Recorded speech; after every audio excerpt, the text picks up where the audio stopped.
Hola amigos, ¿cómo están? Aquí de vuelta para poder hacer nuestra recopilación de Génesis capítulo 46. Pero antes de empezar, sabemos lo importante de la oración, así que si gustan acompañarme, por favor, cerremos los ojitos. Gracias, Padre amado, por este día. Gracias por darnos un día más de vida y de salud. Gracias por tu amor, por tus bendiciones, Padre. Gracias por darnos un día más para poder agradecerte por todo lo que haces por nosotros. Un día más para pedirte perdón, perdón por nuestros pecados, por nuestros tropiezos. Perdónanos, Padre, y guíanos, por favor. Ayúdanos también con el entendimiento de tu palabra para atesorarla en nuestros corazones y aplicarla todos los días en nuestra vida diaria. Guía nuestro camino para hacer las cosas en la manera que a ti te agradan, Padre. También te pedimos que nos libres de todo mal, en el nombre de Cristo Jesús, tu Hijo amado. Amén. Muy bien, amigos, entonces empezamos con nuestra recopilación. Bueno, como vemos, Israel, antes de emprender su viaje, ¿verdad? Antes de irse de frente a Egipto, él necesitaba saber que estaba haciendo lo correcto. Como sabemos, Jehová le había dicho que él se quedara en Canaán y que ahí iba a ser fructífero, ¿verdad? Y que ahí iba a llenar su descendencia. Por lo tanto, él sabía que tenía que quedarse en Canaán. Pero también él deseaba mucho ver a su hijo y obviamente la necesidad de la falta de alimento. Pero él no quería hacer las cosas sin saber que lo que estaba haciendo era de acuerdo a la voluntad de Dios. Entonces vemos qué importante era para Israel saber lo que Dios deseaba, porque él deseaba con ansias llegar a ver a su hijo y abrazarlo. Pero antes que eso era más importante saber si lo que estaba haciendo estaba de acuerdo a lo que Dios deseaba que hiciera.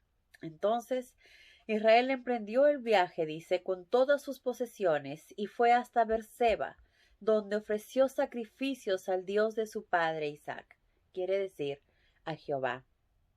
Entonces, eh, hizo sacrificios a Jehová para que él pudiera indicarle el camino y saber con seguridad que lo que iba a hacer iba de acuerdo a su voluntad. Entonces, después de esto, aquella noche, Dios le habló en visión y le dijo a Jacob: Yo soy Dios, dijo la voz, el Dios de tu padre. No tengas miedo de ir a Egipto, porque allí te haré una nación grande. Yo iré contigo a Egipto y haré que tus descendientes vuelvan de allí. Entonces, como vemos, después de esto, Jacob se quedó mucho más tranquilo porque sabía que era la voluntad de Dios. Dios le dijo claramente que tenía que ir y que no tenga miedo. Entonces, antes de seguir avanzando, debemos recordar lo importante que es que antes que tomemos alguna decisión, saber que el paso que vamos a dar, sea pequeño o grande, vaya siempre de acuerdo a lo que Dios desea, que estemos haciendo las cosas de acuerdo a la voluntad de nuestro Padre. ¿Cómo lo hacemos? Pues a través de la oración. Es importante orar siempre para que sea Él quien tome las decisiones y no nosotros. Y a través de su palabra también nos guíe para saber qué es lo que debemos hacer. Entonces, qué importante es esto, porque de esa manera sabemos que lo que estamos haciendo está de acuerdo a las enseñanzas de nuestro Padre, está de acuerdo a lo que Él desea que hagamos, que es muy importante. Todo lo que hagamos, no hacerlo de acuerdo a nuestros pensamientos o usando nuestro propio criterio, sino que lo que hagamos vaya de acuerdo a la voluntad de nuestro Padre. De esa manera sabemos que si vamos a irnos, nos iremos tranquilos, en paz, porque esa es la voluntad de Dios. Entonces, qué importante siempre es la oración y hacer las cosas guiados a través de Dios, ¿verdad? Que todo lo que hagamos sea basado de acuerdo a lo que Dios desea. Así como en este caso, Jacob lo hizo. Él tenía muchas ansias, obviamente, de ir a Egipto y abrazar a su hijo. Pero antes de tomar cualquier decisión, era importante primero saber si estaba de acuerdo esta decisión con la decisión de Jehová. Si era realmente Dios el que deseaba que así sea. Si era realmente la voluntad de Dios que él vaya a Egipto. Y obviamente después de que Dios le habló, Jacob se sintió mucho más tranquilo porque sabe que esta era la voluntad de Dios. Le dijo claramente, no tengas miedo de ir a Egipto, porque allí te haré una nación grande y porque yo iré contigo a Egipto. Qué maravilloso, ¿verdad? Qué maravilloso y qué más puede esperar. Dios está con él, Dios estaba guiando su camino. Y nosotros podemos hacer exactamente lo mismo. Si aplicamos lo que Jesús nos enseña en nuestras acciones, si aplicamos siempre la oración antes de tomar nuestras propias decisiones, entonces sabremos que el camino que tomamos será el camino que Dios desea, el camino correcto y que Él estará siempre con nosotros. Entonces también le dijo, yo iré contigo a Egipto y haré que tus descendientes vuelvan de allí. Entonces sabía que iba a tener muchos descendientes y que después de un tiempo sus descendientes iban a regresar a la tierra de Canaán. Pero le dijo, tú morirás en Egipto y José estará a tu lado. Entonces esto le dio una gran tranquilidad a Jacob, que pudo irse tranquilo y saber que pase lo que pase, todo está en las manos de Dios. Entonces con esto ya Jacob salió de Berseba y sus hijos lo llevaron a Egipto, juntamente con sus descendientes y sus esposas, en los carros que el faraón les había proporcionado. También llevaron todo el ganado y todas las pertenencias que habían acumulado en la tierra de Canaán y entraron a Egipto. Entonces, con todas sus cosas, con todo lo que tenían, con todas sus pertenencias y toda su familia, llegaron a Egipto. Jacob y todos sus hijos, hombres y mujeres, nietos y nietas, todos sus seres queridos. Ahora, estos eran muchísimos, ¿verdad? Como aquí mismo en la Biblia nos explica, eran muchísimos, no que eran 4, 5, 7, 8, 10, 12, no, eran muchos. Entonces acá más o menos nos dice cuántos eran, ¿verdad? Porque, por ejemplo, Rubén, que es el primogénito, el hijo de Lea con Jacob, tuvo 4 hijos, ¿no? Anoc, Falú, Jezrón y Carmi. Tuvo 4 hijos. Luego tuvo Simeón, tuvo a Jemuel, Jamín, Ohad, 1, 2, 3, 4, 5, 6 hijos. Jaquín, Zoar y Saúl. Luego Leví, que tuvo también sus hijos, Coat, Gersón y Merari. Y así, ¿verdad? Entonces, cada uno de sus hijos tuvieron varios hijos. 3, 4 hijos, algunos 5 hijos, algunos 2 hijos. Entonces, son los hijos con su esposa Lea. Luego también tuvo hijos, como sabemos, con, ¿cómo se llama? Con Silpa, que era la sierva de Lea. Y también sabemos que tuvo 2 hijos con Raquel y también tuvo hijos con la sierva de Raquel. Entonces, y cada uno de sus hijos también tuvieron sus propios hijos. Por lo tanto, eran muchos. Y acá nos dice que estas 16 personas, ¿verdad? Fueron los hijos de Jacob y Silpa. ¿Quiénes fueron? Gad, fue Sifión, Hagi, Esbón, Suni, Eri, Arodi y Areli, Aser, Imna, Isúa, Isui, Beri, Sera, ¿verdad? Y Eber y Malquiel. Entonces, estos 16 fueron los hijos de Jacob y Silpa. Que quien era Silpa, como sabemos, era la esclava de Lea, la sierva de Lea. Entonces, dice, eran 16 personas más o menos los que fueron los hijos de Jacob y de Silpa. Luego también nos dice, además, en el número de la familia de Jacob estaban estos 14 hijos y descendientes de Jacob y Raquel. Entre ellos, obviamente, contamos también a José y a Benjamín, que como sabemos, José tuvo dos hijos, ¿verdad? Que se llaman Manasés y Efraín. Y luego los hijos de Benjamín, que fueron Bela, Beker, Asbel, Gera, Namán, Ei, Ros, Mupim, Jupim y Ar. Entonces tuvo 9 hijos más o menos Benjamín. Tuvo 1, 2, 3, 4, 5, 6, 7, 8, 9, 10. Tuvo 10 hijos. Entonces José tuvo 2 y Benjamín tuvo 10 hijos. Entonces estos hijos también obviamente fueron a Egipto. Además, en el grupo también estaban los 7 descendientes de Jacob y Bila, ¿verdad? Que era la esclava de Raquel. Porque sabemos que Silpa fue la sierva de Lea, pero Raquel también le dio a su sierva Bila a Jacob. Entonces Jacob estuvo con Bila y también estaban estos 7 descendientes más, o sea, 7 hijos más que eran los hijos de Bila y Jacob. También quien fue Dan y su hijo Husim, Neftalí y sus hijos Gesil, Guni, Geser y Selim. De modo que en total eran alrededor de que fueron a Egipto los descendientes directos, dice, sin contar a las esposas y a los hijos de Jacob, eran 66. Sin contar, dice, los descendientes directos, sin contar a las esposas de los hijos de Jacob. Imagínense, 76. Y si a esos 76, como dice acá, contamos a José y a sus hijos, serían, que estaban ya en Egipto, sumaban 70, ¿verdad? Considerando la familia de José con sus 2 hijos, eran 70 los que en ese momento eran los descendientes directos de Jacob.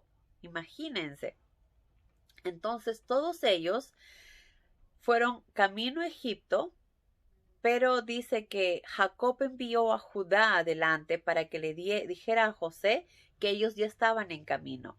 Recuerden que cuando José le dijo a su padre que viajara, le dijo que llegara hasta Gosén, ¿verdad? Que era también territorio de Egipto, era una ciudad cerca de Egipto, bueno, no cerca de Egipto, dentro del territorio de Egipto, y le pidió que ahí se iban a encontrar. Entonces, cuando, ¿cómo se llama? Jacob envía a Judá, pues llegaron, Jacob y toda su familia llegaron a la tierra de Gosén. Luego José, al saber que su padre ya estaba en Gosén, viajó hasta Gosén para ver a su padre. Cuando se encontraron, wow, qué emocionante debe haber sido ese momento para José y para su padre. Imagínense, creer que su hijo estaba muerto y ahora poder abrazarlo, sentirlo en sus brazos, debe haber sido una alegría enorme para Jacob, ¿verdad? Dándole toda la honra, la gloria y las gracias a Dios por haber hecho eso posible. Y segundo, el momento tan especial para José, que después de tantos años, tener la oportunidad de volver a estar con su familia, con su padre, que él tanto amaba. Entonces se abrazaron, ¿verdad? Se abrazaron, dice, y comenzaron a llorar. Por largo rato, se encontraron, se abrazaron y lloraron por largo rato, ¿verdad? Obviamente eran lágrimas de felicidad, que no podían creer que por fin estaban juntos. Pero pese a las circunstancias que vivían, cada uno de ellos sabían que no estaban solos. Dentro de todo tenían confort en sus corazones, que sabían que todo iba a pasar, que ese dolor de Jacob iba a pasar, que el sufrimiento que tenía José iba a pasar, que Dios iba a poner todas las piezas en su lugar en el momento adecuado, en el momento justo. Y es igual como nosotros sabemos que nuestra vida es. No debemos apresurarnos a vivir las cosas rápidas, querer las cosas para ayer. Es importante aprender a tener paciencia y dejar todo en manos de Dios. Hay cosas que están en nuestras manos, pero hay muchas en las que ya no. Entonces sabemos que eso está en las manos de Dios y que Dios sabe cuándo va a ser el momento indicado, preciso, justo, perfecto para que sucedan. Aprendamos así como José, como Jacob, tuvieron paciencia. Cuando José ya era gobernador, fácil hubiera sido para él quizás ir a ver a su padre, correr y verlo, a su familia. Pero él sabía que no era el momento. Él dejaba su vida en las manos de Dios y dejaba que las cosas sucedieran como Dios así lo quisiera. Y así fue. Y es por eso que también nosotros debemos hacer lo mismo, poner nuestra vida en las manos de Dios y dejar que Él sea el que la guíe, que se haga siempre su voluntad sobre nosotros, en cada paso, en cada camino, en cada decisión, que no seamos nosotros quien tomemos las decisiones, porque nos podemos equivocar, pero deseamos de corazón que nuestra vida esté en las manos de nuestro Padre y que Él la dirija. Y así estamos nosotros más tranquilos porque sabemos que todo está en las manos de nuestro Padre y que Él sabe lo que es mejor para nosotros y en qué momento debe suceder, como aquí en el caso de José. Entonces, este momento tan especial, los dos se abrazaron por largo rato, llorando obviamente lágrimas de mucha alegría, ¿verdad? Entonces Israel le dijo a José: ahora puedo morir porque te he vuelto a ver y sé que estás vivo.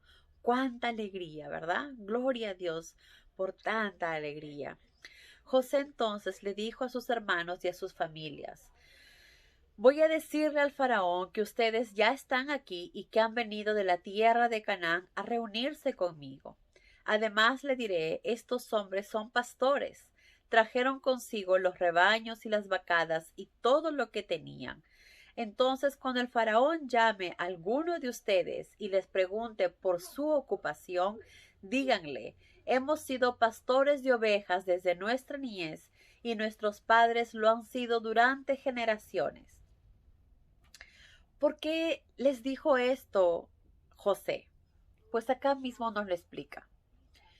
Cuando le digan esto, los dejará vivir en la tierra de Gosén, que no es Egipto, pero no en la misma ciudad principal donde vive el faraón, sino es una ciudad un poco más lejos. Es el mismo Egipto, pero una ciudad un poco más lejos que se llama Gosén, porque lo que José quería es que ellos vivieran ahí, tranquilos, que ahí comenzaran a vivir y seguir cuidando de sus rebaños. Pero ¿por qué no podían hacerlo en la misma ciudad de Egipto, en el mismo lugar donde estaba el palacio, donde vivía el faraón? Porque para ellos, acá nos dice, cuando le digan esto, los dejará vivir en la tierra de Gosén, los dejará que vivan ahí. ¿Por qué? Porque los egipcios desprecian a los pastores de ovejas. Ellos, los egipcios, despreciaban a los pastores de ovejas. Entonces, no se sabe a ciencia cierta cuál es la razón del desprecio que los egipcios tenían. Muchos dicen que en realidad es que los egipcios despreciaban a todos los extranjeros en general y les desagradaba mucho aquellos que pastoreaban ovejas. Tenían un desagrado único. Algunos dicen que era porque las ovejas comían el pasto verde y esto era algo que desagradaba mucho a los egipcios. Entonces realmente no se sabe. Lo que sí sabemos es que los egipcios despreciaban a los pastores de ovejas. Por lo tanto, para no incomodar a los egipcios, José decidió que vivan en Egipto, pero no dentro de la misma ciudad, sino un poco más lejos, que se llama el sitio Gosén. De esa manera ellos podrían vivir ahí tranquilos y podría haber paz, ¿verdad? Sin provocar a nadie. Porque si ellos vivieran en la misma ciudad, quizás podría herir susceptibilidades o podría sentirse incómodos, podría haber algún roce, alguna incomodidad de uno o de otro lado. Por eso José, pensando ya en todo esto, él ya tenía la idea que su familia se instalara en la ciudad de Gosén. Por eso es que José fue al encuentro y les dijo que se quedaran ahí y que si el faraón los llamara, pues dijeran la verdad, que son pastores desde pequeños, que es lo que hacen, para que de esa manera los dejen vivir en Gosén y, y no prestarse a susceptibilidades si llegaran a vivir en la misma ciudad, en el centro de la ciudad, ¿verdad? Donde vivía el faraón. Pero bueno, hasta acá llegó, amigos, nuestra recopilación. Cosas muy importantes que vamos aprendiendo. Jacob nos enseña siempre, igual que José, que lo más importante es la oración. No importa en el lugar ni en la situación que estemos. Uno, aprender a aceptar la situación que nos toque vivir. Segundo, ser agradecidos por las cosas que tenemos. Y tercero, orar siempre para que nuestro Padre siga guiando nuestros pasos, nuestras decisiones, nuestro camino. Porque lo que deseamos es hacer nuestra vida en la manera que a Él le agrade, para que Él siempre esté a nuestro lado. Entonces, esto nos lleva a vivir nuestra vida como Jesús nos enseñó también cuando Él estuvo aquí en la tierra, a través de la oración, guiando nuestra vida a través de sus enseñanzas que son basadas en el amor. Que Dios los bendiga, amigos. Adiós.